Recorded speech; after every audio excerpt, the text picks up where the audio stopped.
Hello दोस्तों, सार्थक educare में आपका स्वागत है। आज हम लोग डिस्कस करेंगे ब्लड ग्रुप पर। ब्लड ग्रुप की खोज कार्ल लैंडस्टेनर ने किया था। ब्लड ग्रुप की खोज कार्ल लैंडस्टेनर ने किया था। कार्ल लैंडस्टेनर ब्लड में एक विशेष प्रकार का प्रोटीन पाया और उसने कहा कि ये ग्लाइकोप्रोटीन है। यदि हम देखें तो ग्लाइकोप्रोटीन दो प्रकार का होता है, एक एंटीजन होता है और दूसरा एंटीबॉडी होता है। फिर से जरा देखिए कि एक एंटीजन होता है और दूसरा एंटीबॉडी। अब दूसरी बात यह है कि एंटीजन आरबीसी की सतह पर पाई जाती है और साथ साथ एंटीबॉडी प्लाज्मा में पाया जाता है। एक बात और भी है कि एंटीजन को हम दो पार्ट में बांट सकते हैं, एंटीजन ए और एंटीजन बी। और दूसरी बात यह है कि एंटीबॉडी को भी हम दो भाग में बांट सकते हैं, एंटीबॉडी ए और एंटीबॉडी बी। अब सबसे बड़ी बात यह है कि किसी भी व्यक्ति का जो रक्त समूह है वो वास्तव में एंटीजन के ऊपर निर्भर करता है। किसी भी व्यक्ति का रक्त समूह किसके ऊपर निर्भर करता है? एंटीजन के ऊपर निर्भर करता है। और यदि हम इस आधार पर देखें कि ब्लड समूह में किस में एंटीजन पाया जाता है और किस में नहीं पाया जाता, उसी प्रकार किस में एंटीबॉडी पाया जाता है और किस में नहीं पाया जाता, उसको हम एक बॉक्स के माध्यम से समझ सकते हैं।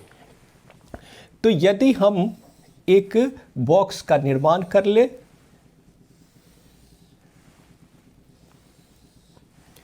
और जैसे ये ब्लड ग्रुप का बॉक्स,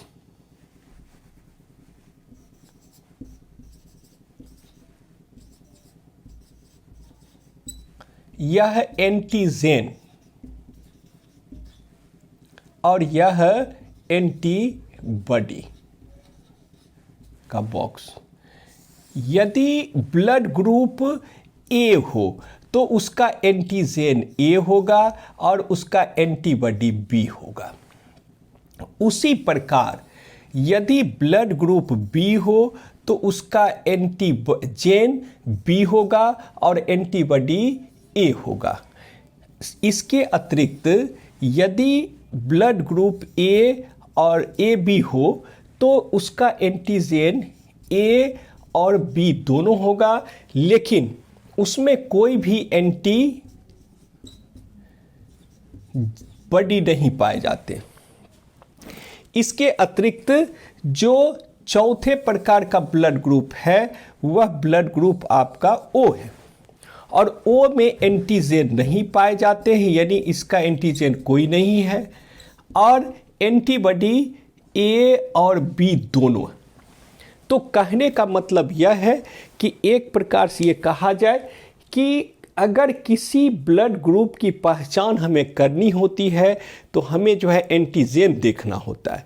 यदि एंटीजन ए पाया जा रहा है रक्त समूह में तो इसका मतलब है ब्लड ग्रुप ए है। यदि एंटीजन बी पाया जा रहा है इसका मतलब है ब्लड ग्रुप बी है। और एंटीजन ए और बी दोनों है, इसका मतलब ए बी रक्त समूह है। इसके अतिरिक्त एंटीजन यदि कोई नहीं है तो वह रक्त समूह क्या होगा? ओ होगा।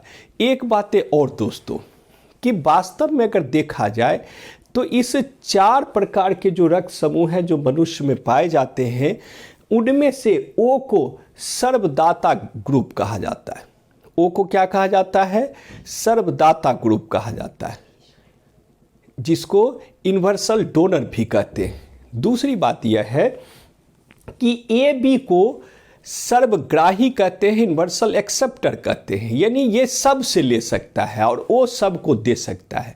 लेकिन एक बात और भी है कि यदि हम RH फैक्टर को कंसीडर करें, यानी RH फैक्टर को जो है पर विचार करते हुए अगर विभाजित करें तो उस परिस्थिति में ए बी पॉजिटिव, जो ए बी पॉजिटिव होंगे वो जो है आपका क्या होगा? ये सर्वग्राही होगा, अर्थात यूनिवर्सल एक्सेप्टर होगा। और दूसरी बात यह है कि ओ निगेटिव जो होगा, ओ निगेटिव यह क्या होगा? यह जो है सर्वदाता होगा, अर्थात सबको डोनेट करेगा, यानी इसको यूनिवर्सल डोनर के रूप में कहा जाता है। हमें उम्मीद है कि ये वीडियो आपको पसंद आई होगी।